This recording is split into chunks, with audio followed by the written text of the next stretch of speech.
outcome of this game that would be concerning for you? Like if this game went down this way, it would be like, oh, we're in real trouble for a Steelers fan. Oh, if the run defense is just if it's as bad as it was a year ago and Chubb is out there, this looks like Dalvin Cook running for 200 to anything he wants to do. That to me would be a massive, massive concern, and start making every Steeler fan wonder about if the run defense is going to go back to being like this and they have no offense, how do you get wins at all?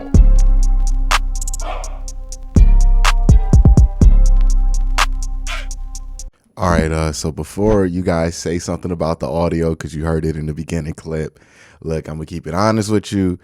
It recorded my AirPods audio instead of the microphone audio that I usually use. So my audio does not sound great. But the good news about it is that what I have to say in this video, not as important as what our guest has to say, Tony Serino, who's going to be telling us all about the Pittsburgh Steelers perspective of this game.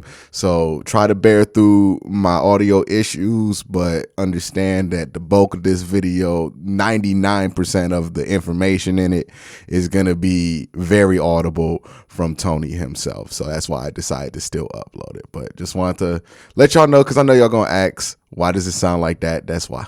We're the only ones panicking over here. Yeah, no, listen. Yeah. You think you got bad over there in Cleveland. Our offense. Yeah. I was watching the Denver game. They started booing that offense after 2 drives. Did you see this in that game? They started counting down the play clock because the offense had so many delay games. Like 10, 9. Like it was amazing. I was wondering. I was like, what are they doing? It was the fourth quarter. I was like, are they doing like a Broncos chant? Like, no. They think their offense is this incompetent. It kind of is. It kind of is. It kind of is. It's a lot of bad offense out there. Hey, speaking of. The perfect intro. Well done. Yeah, we have Tony here to talk about the Steelers offense and just the Steelers in general. What's the vibe down there in Pittsburgh, right? Because from the outside looking in, we see you guys as 1-1. We're thinking business as usual down there in Pittsburgh. Is that the feeling? No, it's down. We're down. It's down bad. We're down bad right now, Quincy. And what a difference a week makes, because a week ago, obviously Steeler fans were just, we were celebrating left and right over those Bengals and, welcome, here's your AFC champion crown and all of that. And then a week later, I think everyone's kind of come to the realization of, this offense isn't good again. And I think the bigger thing, Quincy, is that it's not, for me, the disappointment here is that it's not any different, right? I think stylistically, it's just the same stuff. The problem for the Steelers this year, the reason why I'm so disappointed, I think a lot of Steelers fans are disappointed this year, is because we're in a post-Ben Roethlisberger era. You and I have talked about this. What's it going to look like when Ben retires? What's this offense going to look like? Who are they going to bring in? And the exciting part for Steelers fans this year was it could be anything, right? They could bring in any quarterback they want, and they could run any offense they want. And so everything could be different this year offensively. And at the end of the day, the solution that Mike Tomlin, Matt Canada, everybody came up with was, what if we just ran the same stuff, but put Mitch Trubisky at the helm? And it's, and I think everyone in Pittsburgh is kind of scratching their heads. Like, everyone thought a year ago, the reason why you don't run so much play action, the reason why you don't use the middle of the field is because Ben Roethlisberger is limited at 39 years of age. But here we are through 2 games of Mitch Trubisky, and they're not using the middle of the field. They're not doing a lot of motion. They're not running a lot of play action. And they just decided, like, we just think Mitch Trubisky could be a better quarterback than Ben Roethlisberger was at the end. And that's just not true so far. So, yeah, it's I wouldn't call it necessarily panic mode yet here in Pittsburgh, but certainly, you heard the chants for Kenny on Sunday. They're only going to get louder the longer this continues. And I remember somebody was trying to say on AFC North Talk that this might be worse without Ben, because at least Ben was able to do some specific things for a couple of drives. Yeah. I don't know who that was. Well, it's the whole, like, we talked about this, right? Like, Mitch might be better on first and second down, but the question was going to be third down. Can he be as clutch as Ben was? And the problem for Steeler fans is he's not even better on first and second down. So forget about third down. Right? We know, he's not even good enough on first and second down at this point. So what's the run game been like over there? I know the run blocking, like the last 2 years, it's been terrible. Has that changed any bit? It was one of those things where you're pleasantly surprised by what you saw in that New England game, where I think that there were some holes to be had. Look, this is not going to be a top 10 running game by any stretch, but could they be closer to average? Remember, this is a team that's been near the bottom of the league in years past. I think there's some good things happening in the running game from a run blocking perspective on tape. They're starting to run more outside zone. But then the other problem here, Q, is that Najee Harris just isn't hitting the hole. For whatever reason, Najee Harris missed hole after hole on Sunday and just continues to do this thing where he wants to try and kick it outside. It's almost like, he understands the kind of offense that he's in, that it's going to be very limited for him, the yards he's going to be able to get. And so any opportunity he gets to try and break a big one, he's going to take that rather than settle for the 3 or 4 yards that may be there on a play-to-play basis. And I think that's the disappointing part right now is there were a lot of yards left on the field by Najee Harris, which is not something you would have said a year ago, right? We were talking a year ago about how many yards he was creating by himself because of the lack of run blocking. I think, we've kind of 180 this year where I'm not saying the run blocking is great, but certainly I think on a play-to-play basis, there's a lot of plays that Najee would love to have back, and it's a weird spot to be in as a Steeler fan. All right, so offensively for the Steelers, when you look at this matchup versus a Browns team that has specifically struggled with communication on these boundaries, right? Like it's been the 5 guys, right? It's been Martin, it's been Greg, it's been Denzel, and it's been Grant. I mean, whoever the 2 safeties are. Sometimes it's Ronnie, but it's usually Grant, and it's usually John Johnson. There's always something funky going on between the communication on one of those sides. If you're Mike Tomlin, the Browns have these issues.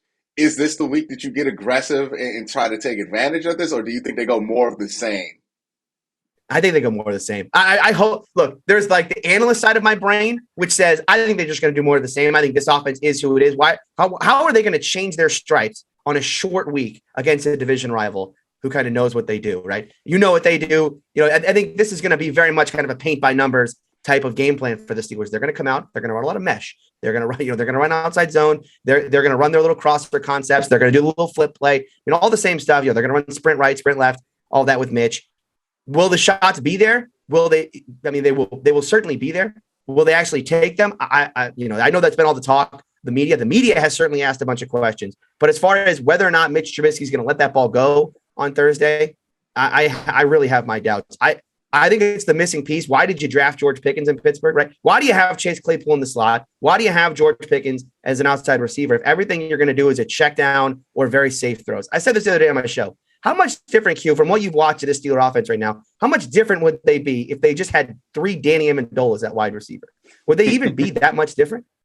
Right? I mean, what is the purpose of having a 6'4" guy in the slot with what they're doing? What's the purpose of having We were all imagining when they made that move, they're going to run like crossers with him from that slot and everything else, and they're like run 4 vert, trips left with it. But it's been like, hey, we're going to do the juju stuff with you, right? Like that's basically what they're just doing with them. Yeah, it's like we got a new guy to run mesh with. It's like, oh, cool. Yeah. Okay, sweet. And it's like, you probably be better off with Danny Amendola there. You know what I mean? Like, because Chase is not like the most he's not going to separate like that on a mesh route like you would want him to. You know, he's very different than Juju on that. And even Juju wasn't really fit for that kind of a role there. No, Deontay is probably the best guy they have there just because he's so good run after catch and as a separator, but whatever. I'm pretty sure Mike Tomlin will be thinking about those drops. It's like, I'm not going to put him in mesh. Let that ball bobble one time. You'll see him on Thursday. Yeah, but he'll probably be good.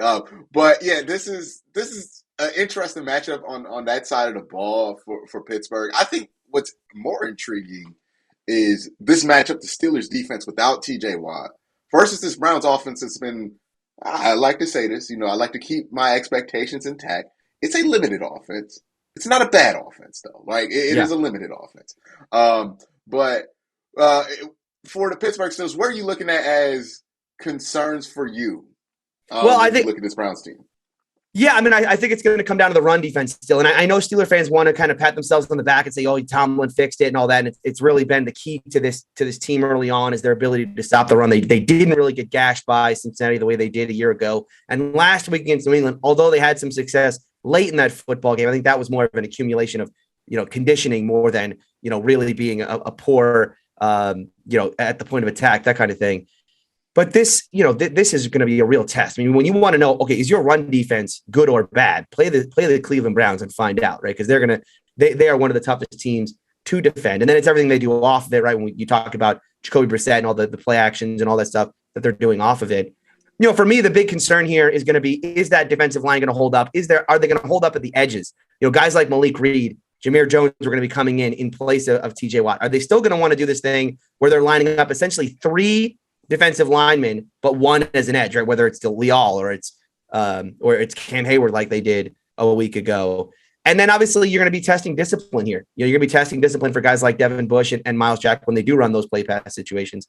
So I think it's all going to be about the front 7. I have pretty good confidence that this secondary will hold up. Minka's having a fantastic year, but this Browns team's not really going to test the back end, right? I mean, this is a kind of punch you in the mouth style of football game. And in that way, all the talk that Tomlin said about how we're going to be a dominant run defense, well, we'll find out on Thursday. Yeah, one interesting things, because I know for a fact, like the Patriots and the Bengals, they attack inside zone a lot. Like they do a lot of like gun running and like a lot of inside run. Browns don't really do that for as much as people would think. With the size of backs they have, they really just spam outside. It's like Madden 20, right? They just go stretch, outside zone, right? And I don't think the Steelers have been tested laterally like that in their run defense in these last 2 weeks. I think they've had moments there. Yeah. And I think that last drive that New England had, like, again, that's the end of the game. They probably were worn out. The offense was giving them nothing. But that might be the situation they're in this week, right? Because their offense just isn't good. So, like, I don't know how much stamina the defense is going to have. Again, people underrate how much a bad offense really just conditioning is a huge part. Yeah, conditioning is a huge part of the National Football League. And I think that's going to be the biggest storyline on Thursday night is going to be the conditioning of this defense. Can they hold up for 60 minutes? They may come out and stop Nick Chubb early on. They've had some success doing that in years past, right? This has been kind of a situation where the Steelers defensive line has had their success against Chubb and Hunt. But they may do that for a quarter, for 2 quarters. But they got to do that for 60 minutes because I don't think you imagine either, that Mitch Trubisky and this Steelers offense is going to get out to any kind of lead and put Brissett in a situation where he really has to win this game for them. And so, yeah, it's going to come down to that front 7, holding up for 60 minutes. As far as have they faced the amount of outside zone, not in this style. The Bengals did run a lot of outside zone in that first game, but it was out of 11 a lot, right? I mean, it was very much a kind of, we're going to spread you out and we're going to run outside zone that way. We're going to try and get Alualu your nose off the field. We're going to put you in some situations where we feel like we have numbers advantages and whatnot. We know the Browns are going to come out in 12, right? I mean, this is going to be a game played out of 12. We're going to go, no. We're running outside zone. Like we're running it. We're going to smash you in the mouth, and we're going to test you that way. Felton will do that. Will motion. Yep. to move one of your linebackers. Yep. And that ball is going in the opposite direction. Like this is what is going to happen. Yep. But it's interesting. One of the other interesting matchups here, because I've been looking at it, and I have this theory. Well, not a theory, but like I've noticed, like Jacoby Brissett's numbers. If you look at him, he's actually better. It's 2 game sample size, so I don't want to overstate it. He's better when pressured and blitzed than he is when he's not.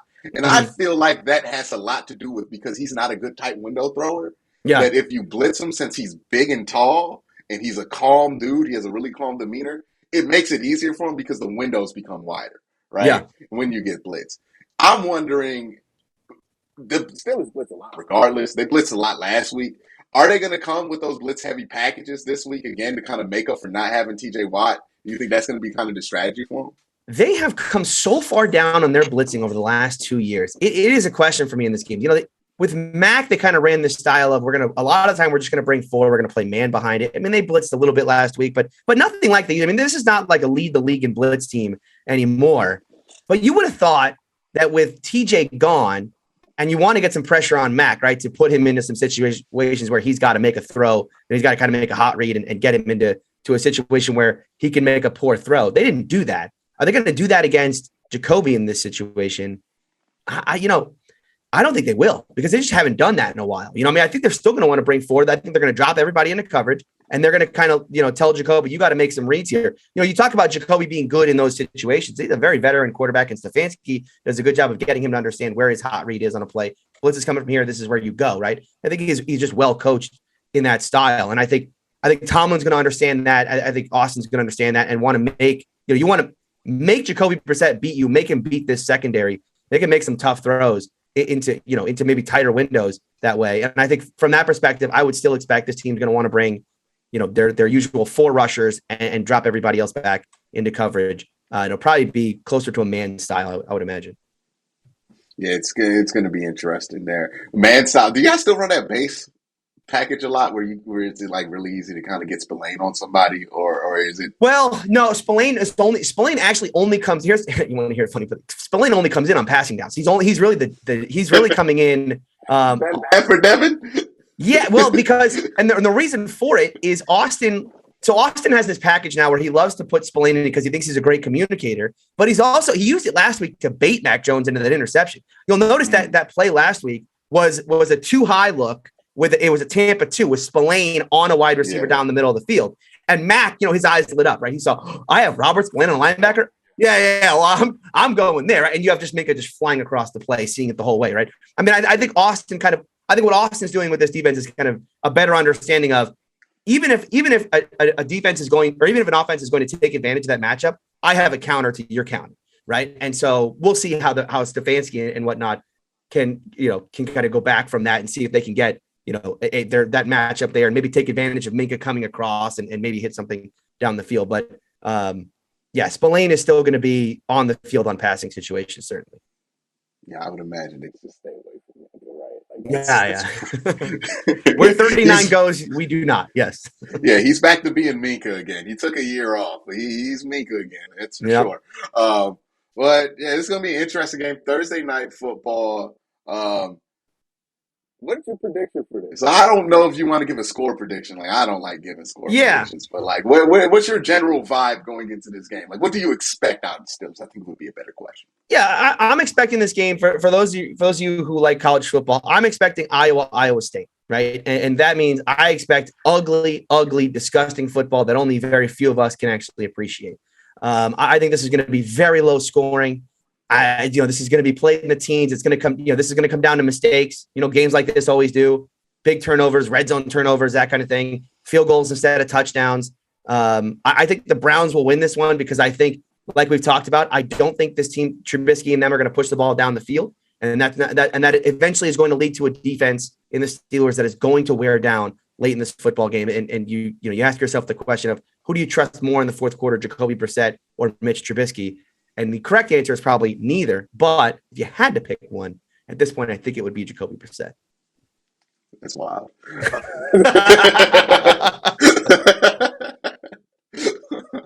Okay, one last question I want to ask you before we have to go. What would be an outcome of this game that would be concerning for you? Like, if this game went down this way, it would be like, oh, we're in real trouble for a Steelers fan. Oh, if the run defense is just if it's as bad as it was a year ago and Chubb is out there, this looks like Dalvin Cook running for 200 to anything he wants to do. That to me would be a massive, massive concern, and start making every Steeler fan wonder about if the run defense is going to go back to being like this and they have no offense, how do you get wins at all on the rest of your schedule? Yeah, it's not a good combination. Exactly. Bad run defense and a bad offense. I remember those Browns teams. Yeah. Those are two winners. All right, but that's it for this show. You can follow Tony at Steeler Country on YouTube. Also check him out on AFC North Talk. He's Hill Tony on Twitter right now. No, I'm back. I'm back. No, normal Tony. Normal Tony's back. Okay, that's right. Tony. That's right. We'll see what happens Friday. If maybe if the Steelers blow them out, I might have to bring it back one. Maybe after every division game. I don't know. It's a feeling. Heel Tony is a feeling more than a person. You gotta take it last week and take them. That's right. And they're scarce right now. You know what I mean? but that's gonna be it. Y'all have a great day. Have a good night.